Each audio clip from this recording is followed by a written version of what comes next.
যারা আমার গান শোনেন, মানে এমনি ধরুন হয়তো আমি যখন কোনো কাজ করছি হয়তো গুনগুন করে গেয়ে উঠলাম, কারণ আমার স্বভাব এটা একটা মুদ্রা দোষ যে আমি কাজ করতে করতে হয়তো গুনগুন করে গেয়ে উঠলাম, যা হোক কিছু, মানে সেটা যে মানে পুরানো হতে হবে এমন নয়।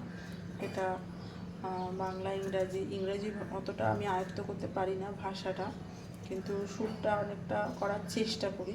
মানে আমি যেটা বলতে চাইছি সেটা হচ্ছে আমি গান শুনতে ভালোবাসি, ঠিক আছে? গান গাইতে কতটা ভালোবাসি তা আমি জানি না, কিন্তু আমি গান শুনতে ভালোবাসি, ঠিক আছে?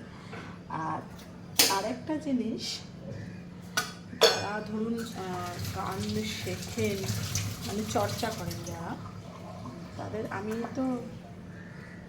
তো ওইভাবে চর্চা কোনোদিনও করিনি, তো আমার বলাটা হয়তো ঠিক হবে না, তো সেভাবে কেউ নেবেন না। ছোটরা আছেন হয়তো সেভাবে নেবেন না, এবং গুরুজনেরা আছেন, আমি যদি কিছু ভুল করে থাকি অবশ্যই আমাকে কারেকশন করে দেবেন পরে টেক্সটের মাধ্যমে। কিন্তু আমার যেটা বক্তব্য সেটা হচ্ছে যে গান যদি আপনি গাইতে চান তাহলে গান শুনুন। গান যদি আপনি না শুনেন তাহলে আপনার অতটা বেশি আয়ত্ত করতে পারবেন না। সেই মনে আছে আমরা ছোটোবেলায় শ্রুতি পড়েছিলাম, শ্রুতি যেমন হচ্ছে আমরা শুনে শুনে মনে রাখতাম, ঠিক তাই।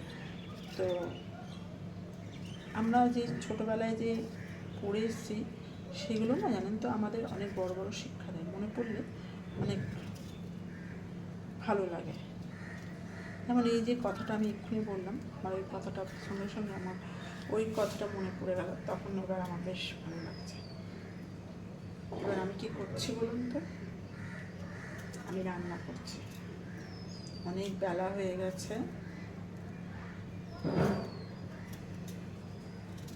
আলু ছুটছি, আলুর খোসা ছাড়াচ্ছি।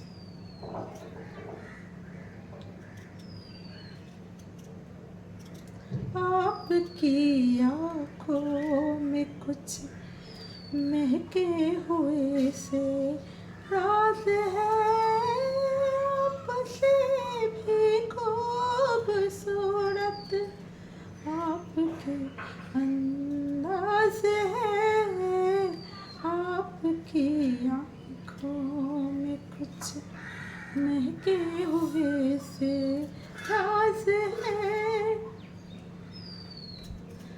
लब हिले तो मूंगरे के फूल खिलते हैं कहीं, आपकी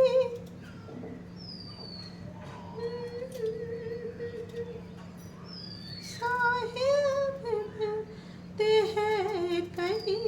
এখানে লিরিক্স মিস।